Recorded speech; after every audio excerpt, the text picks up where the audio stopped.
শিখবো এটাই যে আমরা কিভাবে অ্যাফার্মেটিভ থেকে নেগেটিভ করতে পারবো একটা সেন্টেন্সকে।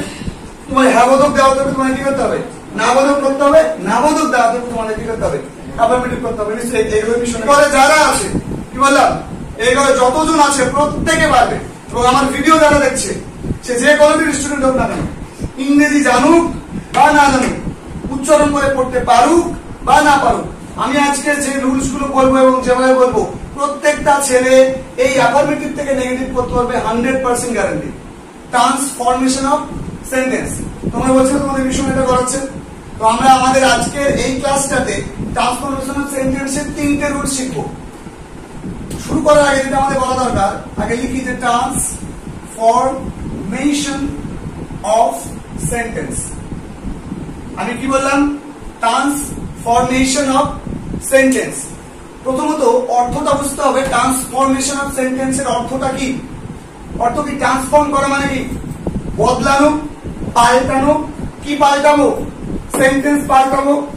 আমার প্রশ্নটা হচ্ছে যে আমি যে সমস্ত সেন্টেন্স গুলোকে পাল্টাতে পারবো, সেন্টেন্স গুলোকে পাল্টানো যায় দুটো ওয়েতে। কতগুলো ওয়েতে? দুটো ওয়েতে। কারণ এই সেন্টেন্স গুলোকে কত ভাগে ভাগ করা হয়? কত ভাগে ভাগ করা হয়? সেন্টেন্স কে দুভাগে ভাগ করা হয়, দু রকম ভাবে। কিরকম? অ্যাকর্ডিং টু সিনট্যাক্স, আর একটা কি? মিনিং। কি বললাম? According two syntax, according to meaning. Syntax মানে কি? বাক্যের গঠন। তোমরা খুব সবাই পড়েছো যে গঠনগত দিক থেকে বাক্যকে কত ভাগে ভাগ করা হয়? 3 ভাগে। যেটা আমরা ক্লজে গিয়ে শিখবো। কিরকম? সেটা হচ্ছে সিনট্যাক্স মানে হচ্ছে গঠন রীতি, অর্থাৎ কোন একটা সেন্টেন্স কিভাবে গঠিত হয়, সেন্টেন্সের গঠন প্রণালীতে কি কি থাকে, সাবজেক্ট, ভার্ব, অবজেক্ট কিরকম থাকে, এটার উপর ডিপেন্ড করে সেন্টেন্সকে 3 ভাগে ভাগ করা হয়। সেটা হচ্ছে সিম্পল, কমপ্লেক্স আর কি? কম্পাউন্ড। এই তিনটে আমরা ছোটবেলায় পড়েছি। এইগুলোকে সিম্পল থেকে কমপ্লেক্স, কমপ্লেক্স থেকে কম্পাউন্ড বা কম্পাউন্ড থেকে কমপ্লেক্স, এই যে ভাইস ভার্সা আমরা চেঞ্জ করতে পারি, এটা এক ধরনের ট্রান্সফরমেশন অফ সেন্টেন্স। মানে এইগুলো একটা ধরনের হয়, মানে এই ধরনের সেন্টেন্স গুলোকে ট্রান্সফর্ম করা যায়। আবার অ্যাকর্ডিং টু देयर মিনিং, মানে অর্থগত দিক থেকে কত প্রকার? যে সমস্ত সেন্টেন্স গুলো পড়ে আমরা একটা বিশেষ অর্থ বুঝতে পারি, অর্থ আমাদের নিজের মনের বিভিন্ন রকম ভাবকে আমরা প্রকাশ করার জন্য যে ধরনের সেন্টেন্সের গঠন, মানে যে ধরনের সেন্টেন্স গুলো ইউজ করি, সেগুলোকে আমরা according to their meaning we can divide a sentence into 5 types. 5টা টাইপে ভাগ করি। কি কি? assertive sentence, interrogative sentence, imperative sentence, optative sentence, আর কি? exclamatory sentence. প্রশ্নটা হচ্ছে আমার এই জায়গাতে, assertive sentence মানে বিবৃতিমূলক বাক্য। তো এই যে assertive sentence আমরা তোমাদেরকে বললাম যে assertive sentence, এই assertive sentence মূলত 2 রকমের হয়ে থাকে। কত রকমের? 2 রকমের হয়ে থাকে। assertive এর বাংলা আমরা বলতে পারি বিবৃতিমূলক বাক্য। কি বলতে পারি? বিবৃতিমূলক বাক্য। বা আমরা কি বলতে পারি? বা আমরা বলতে পারি, মানে বানান ভুলে যেতে তারা হাসছে, বুঝতে পারলেন? assertive বলতে হবে যে স্যার বানানটা ভুল লিখলেন। assertive sentence, তাহলে আমি কি বললাম যে assertive sentence কে আমরা অনেক রকম বাংলা বলতে পারি। একটা কি? বর্ণনামূলক বাক্য। একটা কি বলতে পারি? বিবৃতিমূলক বাক্য। আর একটা, তাহলে এটাকে আমরা আরেকটা নাম দিতে পারি, সেটা হচ্ছে স্টেটমেন্ট। কি বলতে পারি? স্টেটমেন্ট। আর একটা কি বলতে পারি? Declarative sentence. কি বলতে পারি? Declarative sentence. তাহলে এই যে অ্যাসার্টিভ সেন্টেন্সের নাম কতগুলো পড়লা? 3টে। কি কি? অ্যাসার্টিভ, হ্যালো, স্টেটমেন্ট, আর একটা কি? ডিক্লারেটিভ। আচ্ছা তুমি বলো, তুমি যদি আমাকে কোন একটা স্টেটমেন্ট দাও, সেটা তুমি হ্যাঁ বলতে পারো, না তো বলতে পারো। তার জন্য এই যে সেন্টেন্স গুলোকে 2 ভাগে ভাগ করা হয়। কি কি? একটা one is called affirmative and other is called কি? নেগেটিভ। তাহলে affirmative এবং কি? নেগেটিভ। affirmative এর বাংলা অর্থটা আমরা কি জানবো? হ্যাঁ বোধক। কি জানবো? হ্যাঁ বোধক। আর নেগেটিভ এর বাংলা অর্থটা কি জানবো? না বোধক। তাই হ্যাঁ বোধক একটা কি? না বোধক। এই যে হ্যাঁ বোধক এবং না বোধক যে আমরা যেটা করলাম, সেটাকে এবার আমরা শিখবো এটাই যে আমরা কিভাবে অ্যাফার্মেটিভ থেকে নেগেটিভ করতে পারবো একটা সেন্টেন্সকে। তোমার হ্যাঁ বোধক দেওয়া থাকবে তোমাদের কি করতে হবে, না বোধক করতে হবে, না বোধক দেওয়া থাকবে তোমাদের কি করতে হবে, অ্যাফার্মেটিভ করতে হবে। নিশ্চয়ই এগুলো মিশনে করে করাচ্ছিল, তাই না? এগুলো আমি তোমাদেরকে 3টে নিয়ম বলবো, নিশ্চিত এগুলো যতজন আছে আজকে, কতজন আছে, কেউ যদি কেউ আসতে বাকি আছে?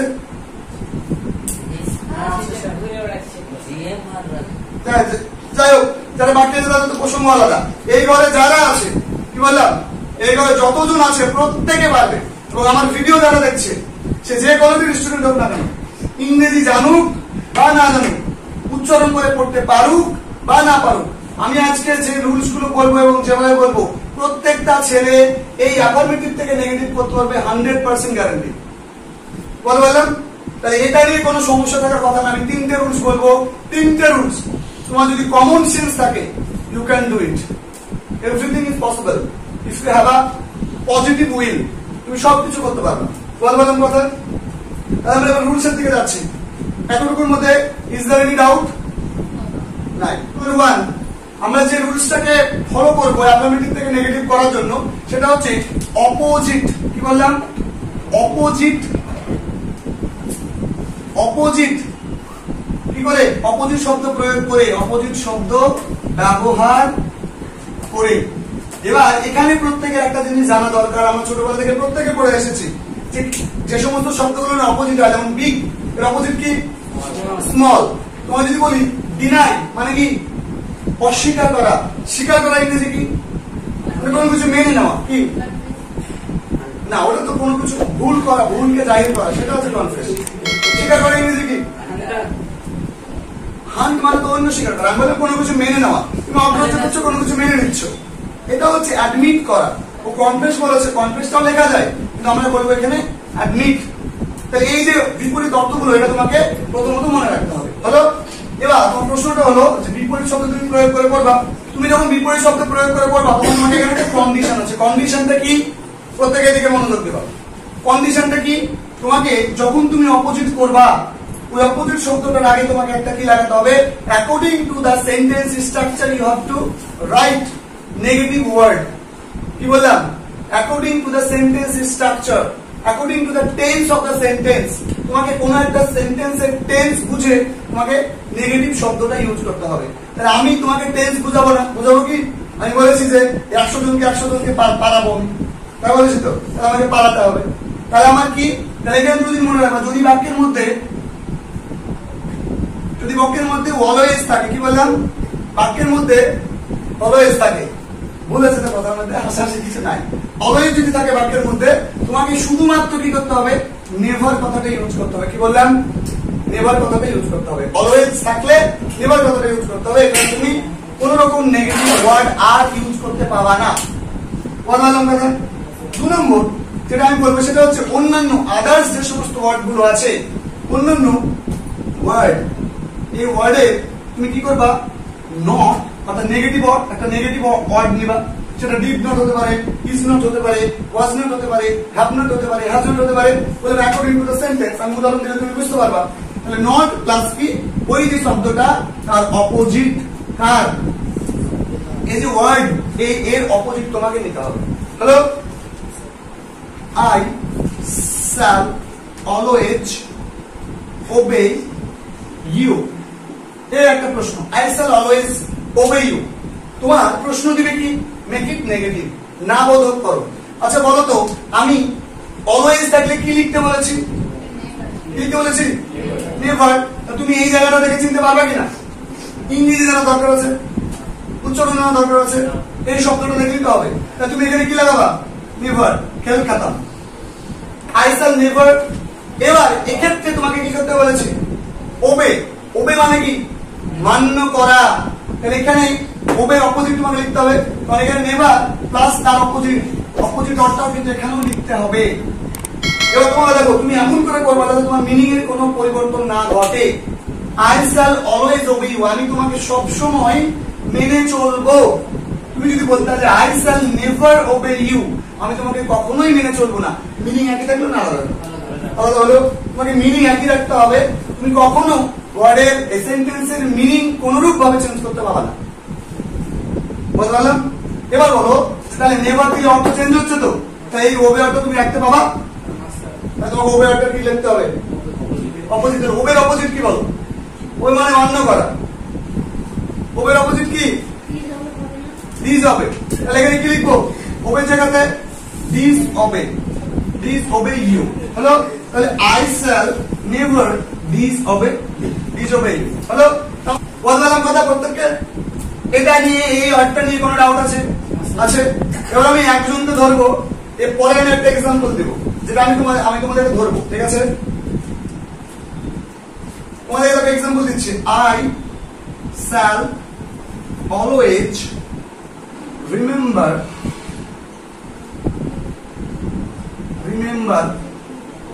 তোমরা লিখে নিবা ভিডিও চলতে লিখে নিবা কারণ এটা আমাকে বুঝতে হবে আবার তোমরা এবার বলো এই জায়গাটাতে উত্তর আমি একজনকে ধরবো এই উত্তরটা আমাকে তাকে বলে দিতে হবে উত্তরটা কোথায় কোথায় পরিবর্তন করতে হবে তাহলে অলওয়েজ দেখেছি এবার আমাকে পরিবর্তন করতে হবে বলে বললাম আমি একজনকে ধরবো পিছন থেকে যে কোনো একজন এই উত্তরটা আমাকে বলো যে উত্তরটা কি হবে প্রথম এই এক্সাম্পলটা বুঝতে পেরেছো কোনো ডাউট আছে কি নাই তো আছে তাহলে বলো এটা বুঝতে পারলে তোমার এটা পারা দরকার বলো কি হবে উত্তর আমি একটা নিয়ম তোমাদেরকে বোঝাচ্ছি এখানে আরো আমি কতগুলো সেন্টেন্স বলবো 5টা সেন্টেন্স বলবো তাহলে এখানে বলো এটা উত্তর কি হবে পেছন থেকে একজন বল যে কেউ একজন বল ঠিক পিছন থেকে পুরো সেন্টেন্সটা কি হবে আই শ্যাল তারপরে অলওয়েজ থাকলে অলওয়েজ এর জায়গাতে কি লিখবো নেভার তারপরে কি আছে রিমেম্বার মানে কি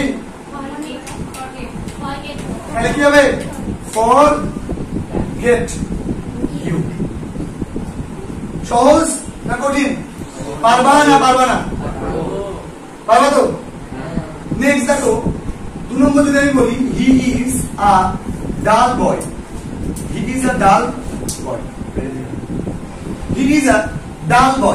এবার বলো যে এক্ষেত্রে অলওয়েজ পেয়েছো পাওনি তো এবার কি উপায় অলওয়েজ তো নাই অলওয়েজ যদি না থাকে তোমাকে এখানে কি করতে হবে অপোজিট ওয়ার্ড অবশ্যই ইউজ করতে হবে তাহলে অপোজিট ওয়ার্ড ইউজ করবে কোথায় বলো তো এই যে হি ইজ হলো এই যে ইজ আর চলে আসলে এবার তোমাকে এটা কি লাগাতে হবে নট তাহলে তোমাকে আমি বলে দিয়েছি নিয়মটা হচ্ছে নট প্লাস অপোজিট রুলসের নাম কি গো রুলসের নাম কি নট প্লাস অপোজিট এবার বলো এই যে নট তার পাশে বসে গো am is are was here Sam will have has had can could may might shall should will would এগুলোর পাশে কি বসে নট বসে তোমাকে এখানে এর পাশে কি বসাতে হবে নট বসাতে হবে it is not এ আছে এর ডাল একটা অপোজিট করতে হবে তাহলে এবার এই ডালের অপোজিট করা যায় ডাল মানে তারা বোকা থেকে বোকার বিপরীত কি ইন্টেলিজেন্ট বুদ্ধিমান তাহলে কি লিখবো ইন্টেলিজেন্ট হ্যালো তাহলে বয় বলো ইজি না কঠিন এবার ধর বললাম কিপ টু দা লেফট এবার স্যার আপনি তো এতক্ষণ বললেন যে নট লাগাতে হবে স্যার এখানে তো ইজ নাই এবার স্যার আমরা কি করে নট লাগাবো প্রশ্ন তো কি করে লাগাবো লাগানো খুব সহজ কেন বলতো কথা লাগাতে আমার তো ভালো পারে কেন লাগায় নট লাগাতে খুব ভালো পারবো ঠিক আছে এই জায়গায় কিপ কথাটা আছে তো কিপটা ভালো পারবে বিয়ন্ড অন্য কিছু বিয়ন্ড তো তাহলে এখানে কি লাগাবা ডু তারপরে নট তাহলে যদি কোনো একটা সেন্টেন্স ভার্ব দিয়ে শুরু হয় তাহলে তুমি দেখতে পাচ্ছ কিপ মানে কি রাখা এটা ভার্ব কত নম্বর ফর্ম বিয়ন্ড ফর্ম তুমি কি লিখবা ডু নট হ্যালো এবার এখানে কিপ কথাটা লিখো কিপ টু দা একটা তো অপোজিট লিখতে হবে লেফট এর অপোজিট লিখো রাইট তাহলে এখানে কি লিখবা right he remembered the incident sir সবই ঠিক ছিল এবার তো আবার আলাদা দেবেন তাই না হি রিমেম্বার্ড the incident সেটা এবার তো আপনি আলাদা দেবেন আবার তাই না দিয়েছি কিনা আগে বুঝে বল তুলো দিয়েছি কিনা আলাদা প্রশ্ন আবার স্যার আপনি একবার ইজ দিচ্ছেন বলে দিলেন যে ই আমি যা ওয়াজ সাল হা shall, should, will, would, can, could, may, might এগুলো বললেন, এদের পর নট বসাতে বললেন। আপনি তো এখানে ইজ লিখলেন, মানে নিলাম। তাহলে হ্যাজ যা আসলে ওগুলো লিখলে আমরা অটোমেটিক লিখবো, হ্যাভ হ্যাভ নট লিখবো, হ্যাভ হ্যাভ নট লিখবো, যা আসলে লিখবো। আপনি এখানে বললেন এরকম থাকলে এরকম লিখতে, এটা তো বলেন। এটা কি হবে? এবার তোমার প্রশ্ন, ভার্ব কোনটা? রিমেম্বার মানে ভার্ব। এই যে ইডি যোগ করা আছে দেখতে পাচ্ছ, তাহলে ইডি যোগ করা এটা মানে সাবজেক্টের পর কে থাকে গো? ভার্ব থাকে। সাবজেক্টের পর ভার্ব আছে, আচ্ছা তো তাহলে এটাকে নেগেটিভ করতে হবে। তাই এবার এটাকে নেগেটিভ করার জন্য কি করতে হবে? এটা কত নম্বর ফর্মে আছে চেক করো, কত নম্বরে আছে? কত নম্বর? 2 নম্বর। তাহলে এটা 2 নম্বর। তো 2 নম্বরের জন্য তুমি কি এখানে আমি 1 নম্বরের জন্য বলেছি, তাহলে 2 নম্বরের জন্য কি বলবো? হি। কি বলবো তুমি? Did not. বুঝতে পারলে কি বললাম? হি, তারপর কি হবে? Did not. এরপরে কি বলতো? রিমেম্বারের অপোজিট কি এখনই করলাম? ফরগেট। তাহলে কি লিখবা? ফরগেট। এবার বলো যে এর কি তুমি সেকেন্ড ফর্ম ইউজ করবা? ফরগেটে করবো না, কেন? এখানে ডিড লিখে ফেলেছি, শুধু রিমেম্বারের অপোজিট যেটা সেটা লিখবো। আর আমাদের ঢুকেছে বিষয়টা। বাকি অংশটা কি জানা আছে? আমাদের বাকি দিকে তাকে ভালো আছে, অন্যদিকে তাকে লাভ আছে নাই? পারবা নিশ্চয়ই, পারবা? কোনো ডাউট আছে? আর একটা ডাউট ক্লিয়ার করি তোমাদের। এখানে আর একটা ডাউট হতে পারে প্রত্যেকে, সেটা ধরো এই জায়গাতে রিমেম্বার্ড না থেকে ধরো আছে রিমেম্বারস। এবার কি হবে বলতো? তাহলে এখানে এস থাকে, তোমাকে কি করতে হবে? এই যে তুমি হি এর পরে কি লাগাবো? Does not. তাহলে আমি কটা উদাহরণ বলেছি? 4টে টোটাল। তাহলে আমি 1 নম্বর রুলসের কতগুলো বিষয় ডিসকাস করলাম? 4টে বিষয়। 4টে বিষয়ে কোনো সমস্যা আছে কারো? নাই তো? যদি থাকে বলতে পারো। এবার আমাকে তোমাদের জানাতে হবে, তোমরা যদি আমি তোমাদেরকে যদি 10টা দিই, 10টা করতে পারবা কিনা? যদি অপোজিটটা না জানো, এটা একটু প্রবলেম হতে পারে। আমি 100% গ্যারান্টি দিলাম তুমি বুঝতে পারবা, কিন্তু তোমার এই অপোজিটটা তোমাকে কি করতে হবে? জানতে হবে। তাহলে আমি যদি কোনো কিছু সত্যি পারতে চাই যে আমি পারবো, আমি লিখতে পারবো, তাহলে আমাকে কি করতে হবে? আমাকে অপোজিট অর্থে একটু বাচ্চাদের যে সমস্ত জিনিসগুলো আমরা ছোটবেলায় শিখেছিলাম, যে কোন কোন শব্দগুলো শিখেছিলাম, একদম কমন শব্দ নিয়ে তোমার পরীক্ষাতে কিন্তু কি থাকবে? কোনো সমস্যা আছে? নাই।